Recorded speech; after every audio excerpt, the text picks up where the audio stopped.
along with innovative poverty reduction initiatives.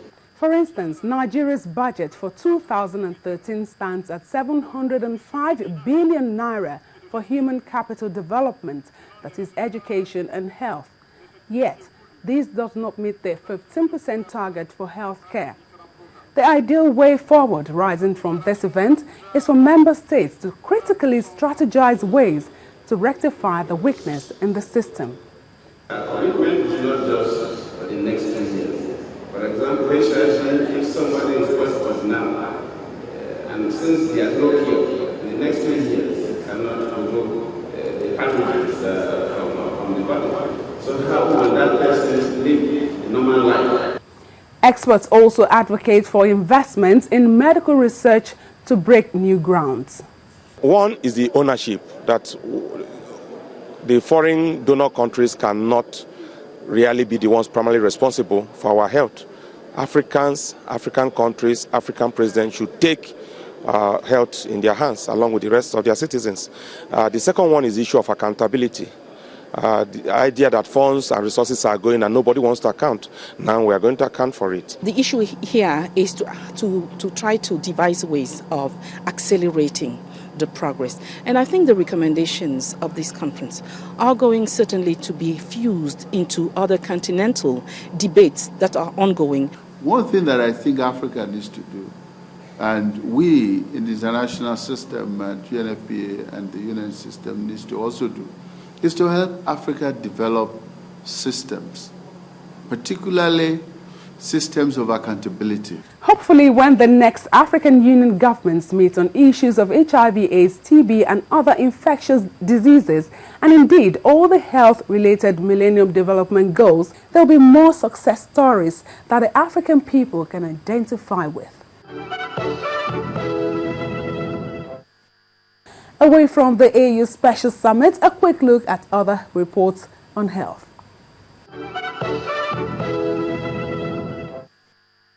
We start off with a sad story from India, where a free food program aimed at boosting school enrollment for poor children and providing them with a nutritive diet has left 20 school children dead.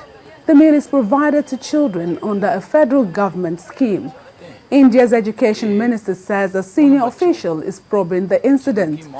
The tragedy triggered a riotous reaction and a political blame game in the region. To the United Nations, the UN Economic and Social Council, ECOSOC, at its substantive session in Geneva, considered a resolution proposed by member states to expand the mandate of the Task Force on Tobacco Control by establishing an interagency task force on the prevention and control of non-communicable diseases. This proposed task force will be convened and led by the WHO and would report to ECOSOC through the Secretary General.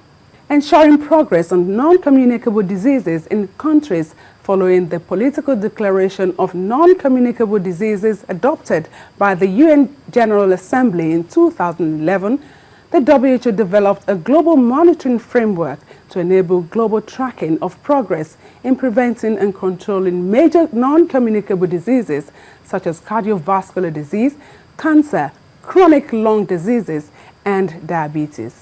Meanwhile, the British government has stepped back plans to ban company branding on cigarette packets, saying it wanted to first see the impact of a similar decision in Australia.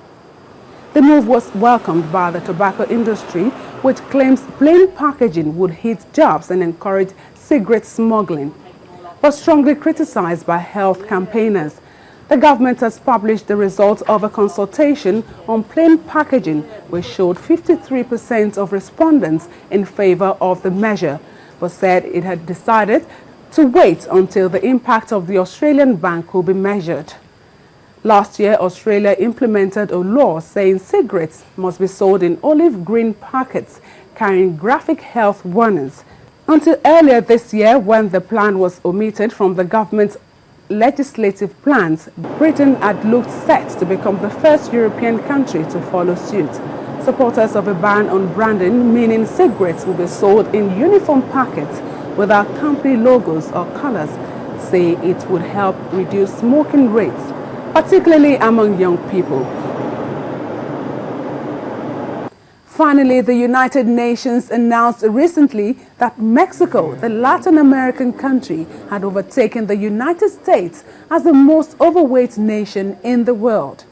According to statistics, 33% of adult Mexicans are considered obese. When overweight Mexicans are included, the figure is a lot higher.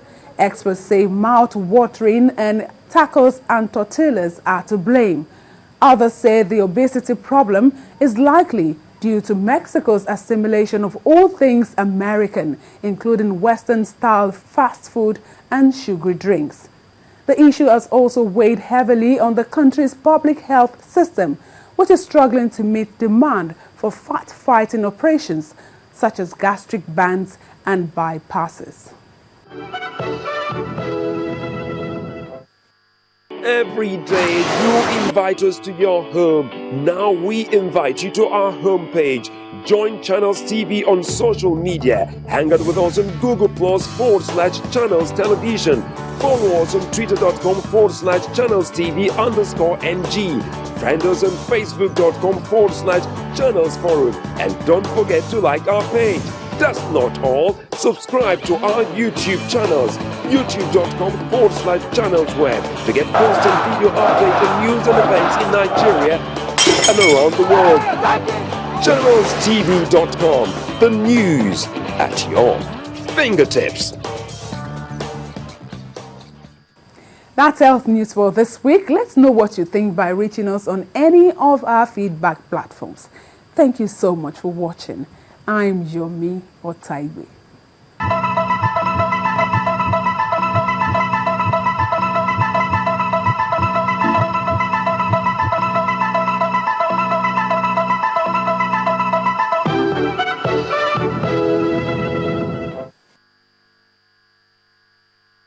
You know when it's hot, it is sweltering, and when it's cold, it could be frigid. Water levels are rising, flood is rampant, diseases are on the increase. Green monster flourishes on our waterways. Scientists say it is climate change. Politicians negotiate it, and world leaders debate it. But what do you make of it? Understand your climate. Make sense of the world on Earthfile.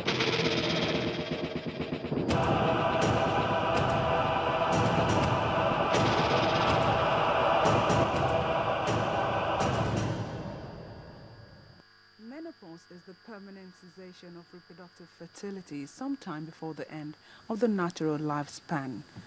The term was originally used to describe this reproductive change in human females, where the end of fertility was traditionally indicated by the permanent stopping of menses.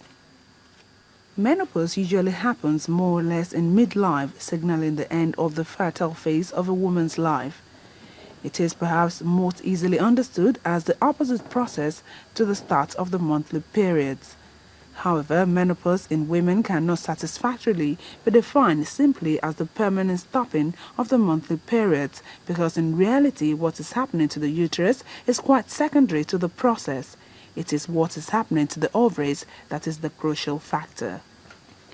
Menopause is based on natural or surgical cessation of hormone production by the ovaries, which are part of the body's endocrine system of hormone production. In this case, the hormones which make reproduction possible and can influence sexual behavior. The resultant decreased levels of circulating estrogen impact the entire woman's reproductive functioning, from brain to skin. The transition itself can be challenging for a number of women, but for others, it's not difficult.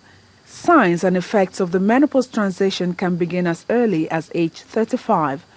Although most women who become aware of the transition do so about 10 years later, often in their mid to late 40s.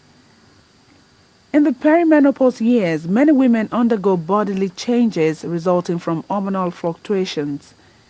The most well-known effect of menopause is the hot flash, a sudden increase in body temperature as it peaks and begins a rapid return to normal. Hot flashes can become so strong that they can raise the body temperature multiple degrees in a very short period of time and cause the sufferers to feel weak and break out in heavy sweating.